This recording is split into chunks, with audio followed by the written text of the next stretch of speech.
સુગંધનું સરનામું સંયમ, કોયલનો ટહુકાર સંયમ, ઝરણાનું સંગીત સંયમ.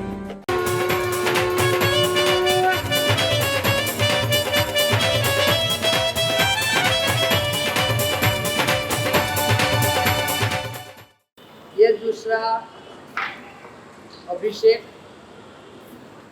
दूसरा पैराग्राफ, बहुत सारे विशेषण है।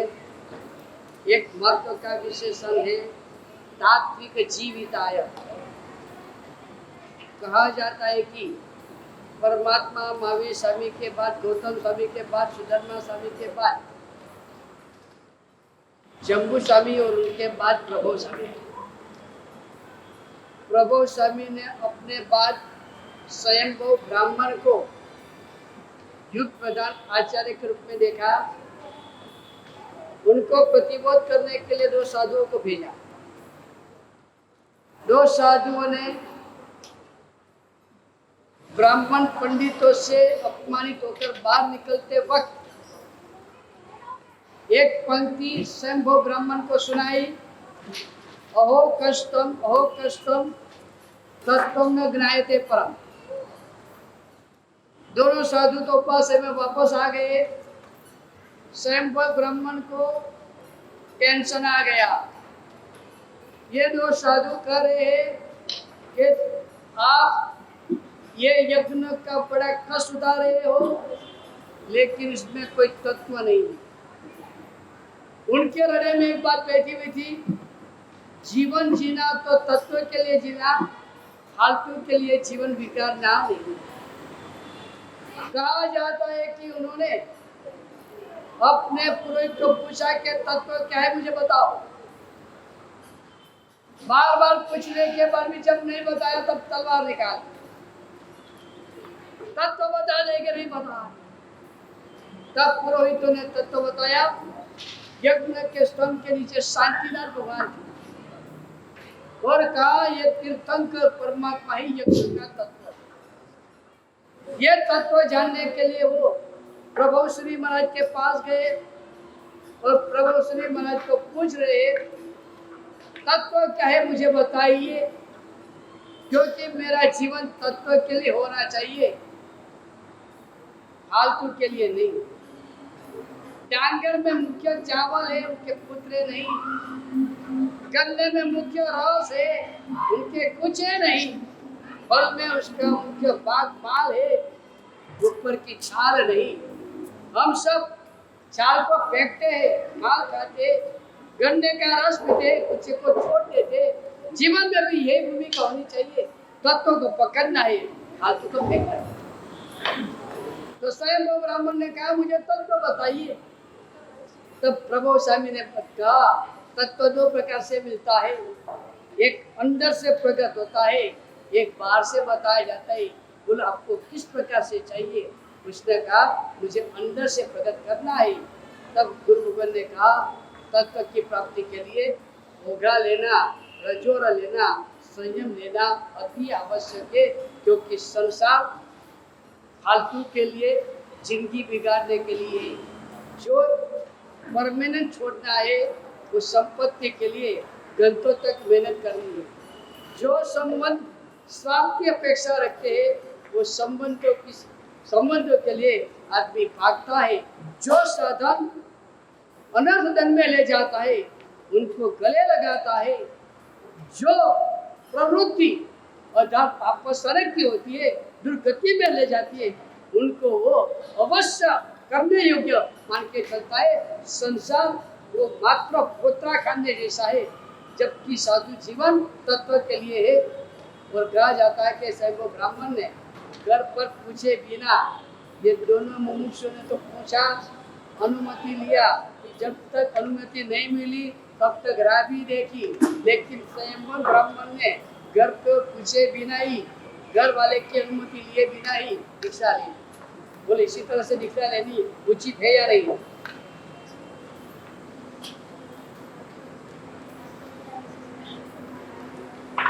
मैं आपको पूछ रहा हूँ, घर वाले की अनुमति लिए बिना दीक्षा लेने उचित है या नहीं?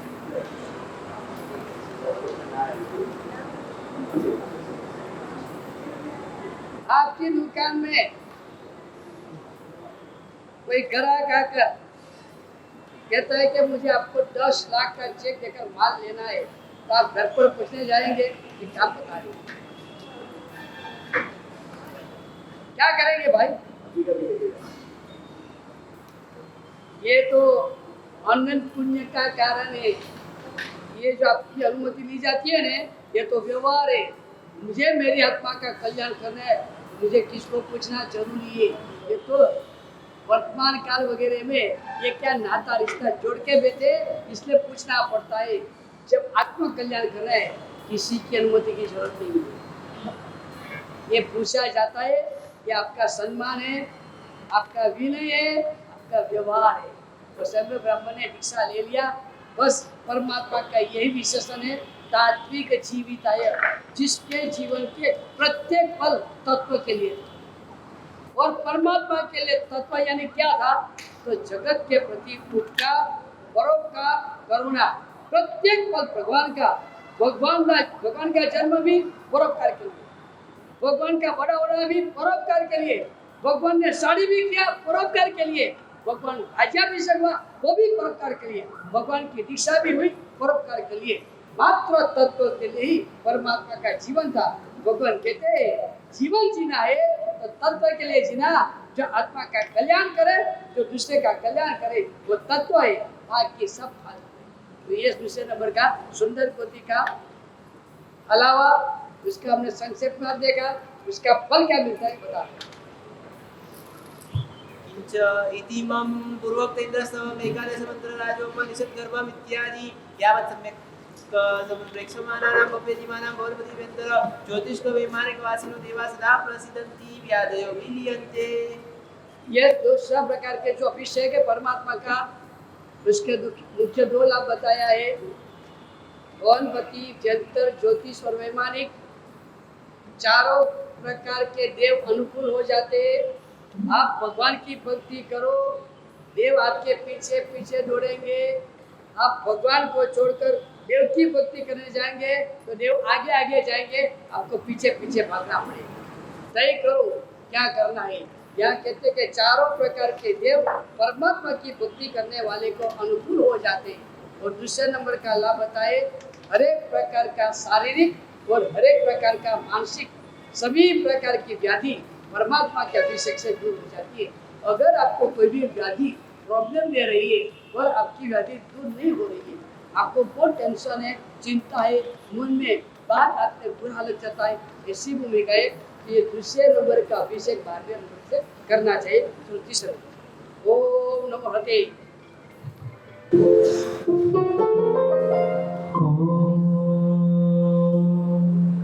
नमो हरते, सभी साथ में चलो।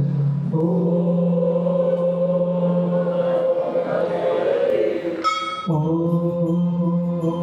नमो हरते, एक साथ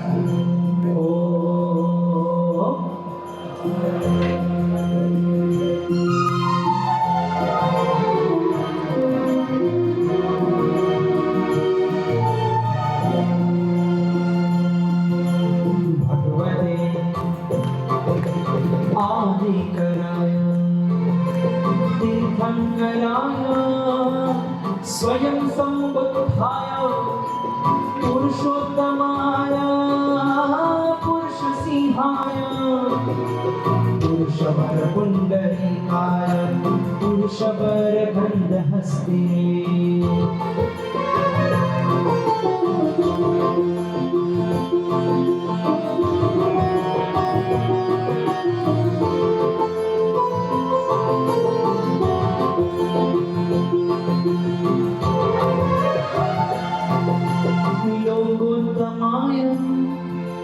लोकनाथाय लोकहिताय लोकप्रदीपाय लोकप्रद्योतकारिणे अभयदाय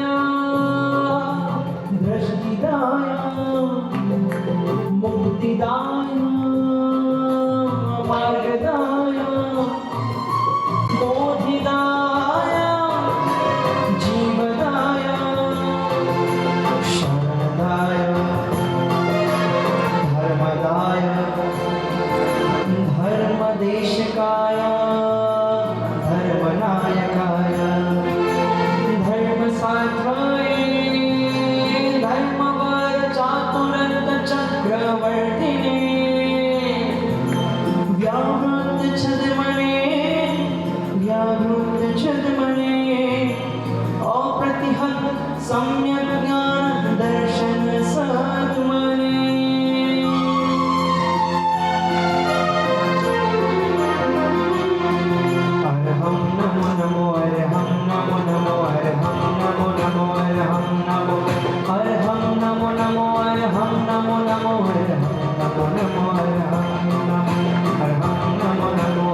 तीसरा पैराग्राफ अलग अलग अनेक प्रकार से परमात्मा की सौना। एक विशेषण आया भगवती, बार बार भगवती शब्द आएंगे। भगवत शब्द है और भगत शब्द के 12 अर्थ बताए। वैसे तो भगत शब्द के 14 अर्थ है। कल्प सूत्रकार ने कहा है 14 अर्थों में 2 अर्थ को निकाल के 12 अर्थ। भग यानी क्या? तो के धर्म। भग यानी क्या? तो के ऐश्वर्य। भग यानी क्या? तो के पुण्य। भग यानी क्या? तो के रूप। भग यानी क्या? कीर्ति। भग यानी क्या? धर्म। ऐसे 12 अर्थ बताए जिनके पास उत्कृष्ट कोटि का, पराकाष्ठ कोटि का ऐश्वर्य है, जिसके पास पराकाष्ठ का पुण्य है, जिनके पास पराकाष्ठ का रूप है, जिसके पास पराकाष्ठ का वैराग्य है, जिनके पास पराकाष्ठ का धर्म है। यानी हर एक प्रकार से जो पराकाष्ठ को पहुंचे उसको भगवान कहा जाता है। जिनके रूप भी पराकाष्ठ का है तो जिनका धर्म भी पराकाष्ठ, जिनका ऐश्वर्य पराकाष्ठा का है तो जिनकी करुणा भी पराकाष्ठा। ऐसे व्यक्ति को भगवान कहा जाता है। और ऐसे भगवान के रूप में तीर्थंकर परमात्मा का अभिषेक किया जाता है। भगवान को कहना है भगवान आप अनंत पुण्य के सागर हो, हमको आपके पास से पवित्र पुण्य की प्राप्ति हो। भगवान आपका वैराग्य एक अद्भुत कोटि का है, आपके पास से हमको कुछ वैराग्य की प्राप्ति हो। आप महाअनल हो, हमको आपके पास से एक चिंगारी चाहिए। तो इस तरह से तीसरे में अनेक प्रकार से परमात्मा की स्तुति हुई है। ये तीसरे नंबर का अभिषेक करने से 5 प्रकार के भूत, पृथ्वी, पानी, अग्नि, वायु और आकाश, ये 5 अनुकूल हो जाते हैं। यानी उसको धरती कम से नुकसान नहीं होगा, पानी का बाढ़ आने से उसको नुकसान नहीं होगा, अग्नि में जल जाने की कोई पीड़ा नहीं होगी, उनको जोरदार तूफान आया और नुकसान हुआ ऐसा कभी नहीं होगा। उनको वनस्पति में जो जहर वगैरह है, प्रतिकूलता वगैरह कभी नहीं होगी। यानी 5 प्रकार की अनुकूलता हो जाएगी। आकाश में रहे हुए ग्रह भी उनको अनुकूल हो जाएंगे, 10 दिशा उनको अनुकूल हो जाएगी। परमात्मा के तीसरा अभिषेक करने वाले को आकाश के ग्रह और दिक्पाल, वायु का, अग्नि, पानी और पृथ्वी 5 भूत अनुकूल हो जाते। ये तीसरे अभिषेक का लाभ बताए। चौथा अभिषेक ओम नमो अर्हते, सभी साथ में ओम नमो अर्हते, ओम नमो अर्हते,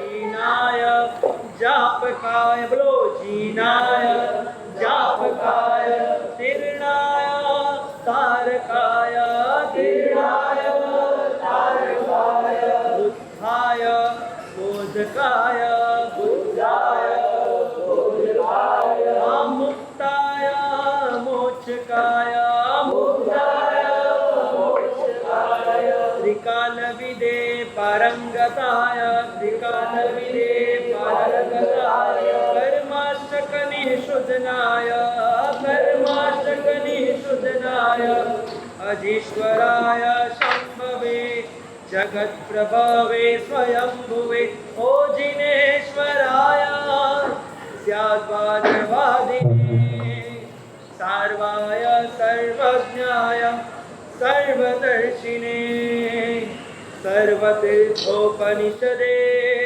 सर्वपाषण्डमोचिने, सर्वयज्ञफलात्मने, सर्वयज्ञफलात्मने, सर्वज्ञ कलात्मने, ओ सर्वज्ञ कलात्मने, सर्वयोग रहस्याय केवलिने,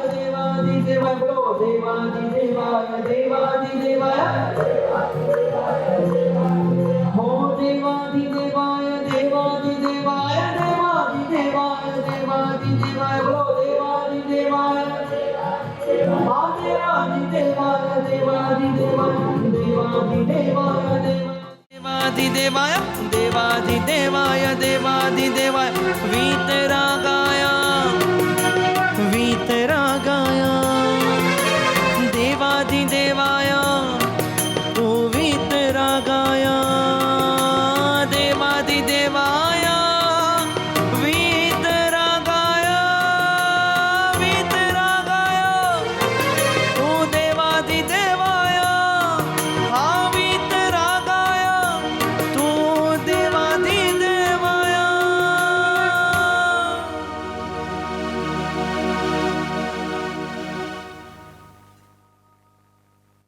वीतरागाय सभी साथ में चलो वीतरागाय ओ देवादिदेवाय एक साथ हाँ देवादिदेवाय वीतरागाय एक साथ हेलो वीत हाँ देवादिदेवाय देवादिदेवाय देवादिदेवाय देवादिदेवाय देवादिदेवाय देवा देवादिदेवाय देवादिदेवाय देवादिदेवाय वीतरागाय एक साथ वीतरागाय देवादिदेवाय वीतरागाय देवादिदेवाय देवादिदेवाय वीतरागाय देवादिदेवाय वीतरागाय देवादिदेवाय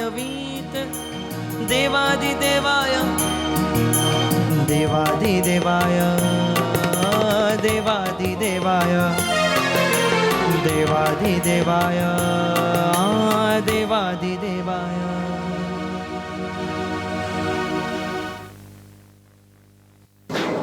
और अनेक विशेषण से चौथा अलावा भी अभिषेक हुआ।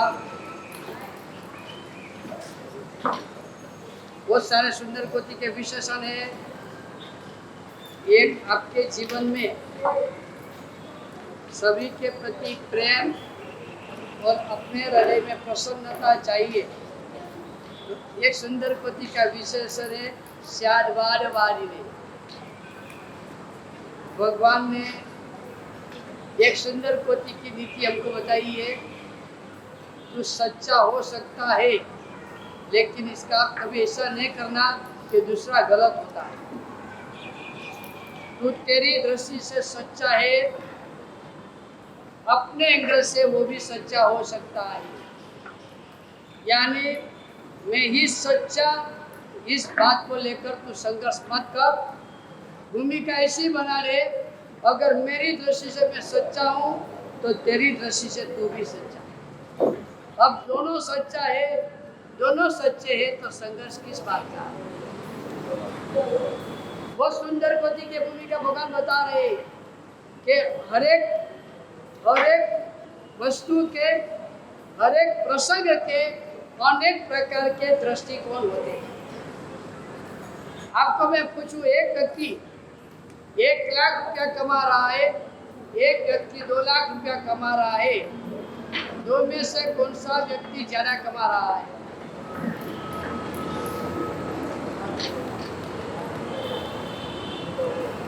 1 लाख वाला या 2 लाख वाला? अभी ये आपने जो जवाब ये बिल्कुल सही है, जकार मत करना, 2 लाख वाला ही। ऐसा पक्का मत बोलना 2 लाख बराबर है, लेकिन गलत भी है। वो 2 लाख रुपया बरस का कमाता है, वो 1 लाख रुपया हर महीने कमाता है। तो अभी कौन ज्यादा कमा रहा है? आदि। ये हर जगह पर श्याटबाट का प्रयोग करना चाहिए। खून हुआ था, 3 आई विटनेस थे। पहले को पूछा गया खून कहाँ हुआ, उसने कहा 4 दीवार के बीच में हुआ। मैंने देखा है कि 4 दीवार के बीच में खून हुआ है। दूसरे को पूछा गया खून कहाँ हुआ, उसने कहा आकाश के नीचे हुआ। अब जज उलझन में पड़ गए। ये कहता है 4 दीवार के बीच में, ये कहता है कि आकाश के नीचे। दो में से कौन सच्चा हो सकता है? तीसरे को पूछा खून कहाँ हुआ है, उसने कहा 4 दीवार के बीच में, खुले आकाश के नीचे। पूछा कैसे हो सकता था, कैसे हो सकता है? तो क्या दीवार हो गई थी, ऊपर छत थी। तो दोनों की बात सच्ची है, दोनों की बात सच्ची। ऊपर दीवार नहीं, ऊपर की छत नहीं, आकाश का नीचे भी था और 4 दीवार के बीच में भी थे। कहने की बात ये, हर जगह पर अनेक पहलू हो सकते हैं। कभी भी जकार का प्रयोग, ईकार का प्रयोग ऐसा ही है, ऐसा प्रयोग कभी नहीं। सबकी बात का स्वीकार करते सीखना पड़ेगा।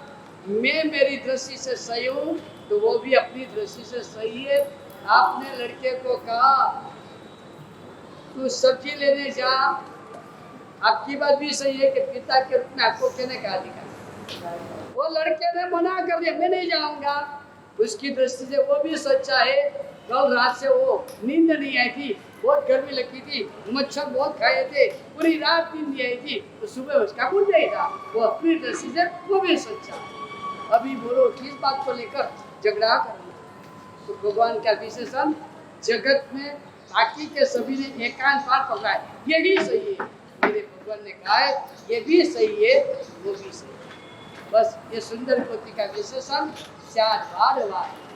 तो ऐसे अनेक विशेषणों से विभूषित परमात्मा का ये 14 अभिषेक हुआ। 14 अभिषेक का लाभ क्या बता रहे?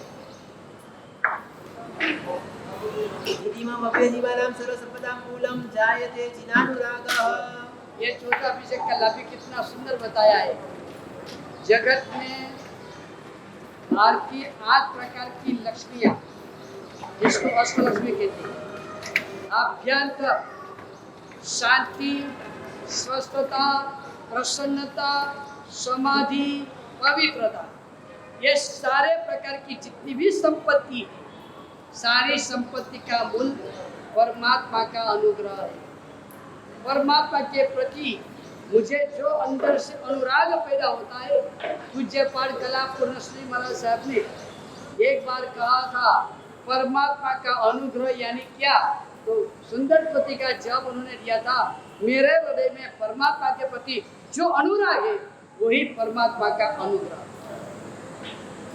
तो परमात्मा के प्रति मुझे मेरे हृदय के अंदर जो अनुराग पैदा होगा वो क्या काम करेगा? तो कि मेरे जितने भी दुष्ट कर्म है, अशुभ कर्म है, वो सारे कर्म का नाश करेगा। दुर्भाग्य की जगह सौभाग्य आएगा, दुष्वर की जगह पर सुस्वर आएगा, अपयश की जगह यश आएगा, सारे अंतर। तो 14 अभिषेक का ये महत्व का लाभ है। भगवान का अभिषेक करते करते ऐसी भावना में आ जाए तो हमारे लिए परमात्मा का अनुराग, परमात्मा के प्रति अनुराग हमको पैदा हो जाए, सारी संपत्ति की प्राप्ति हो जाए। चलो 5 ओम नमो हते। चलो सभी साथ में ओम ओम नमो हते। एक साथ ओम नमो हते। परमात्मने परमाप्ताय परमकारुणिकाय सुगताय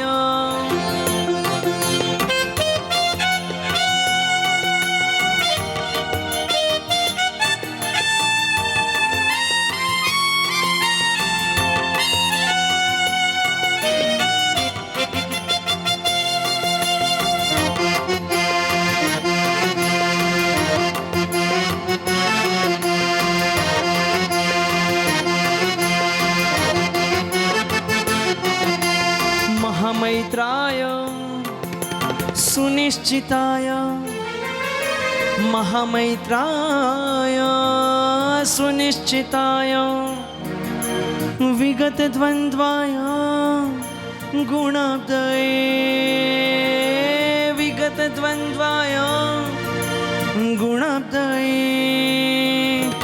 लोकनाथाय जीतमार बलाय लोकनाथाय जीतमार बलाय लोकनाथाय जीतमार बलाय अर्हं नमो नमो अर्हं नमो नमो अर्हं नमो नमो अर्हं नमो एक साथ अर्हं नमो नमो अर्हं नमो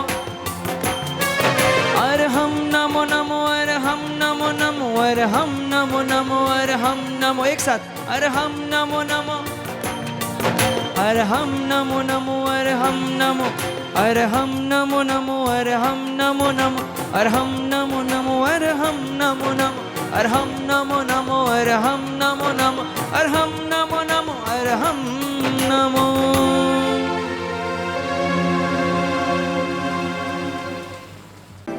સુગંધનું સરનામું સંયમ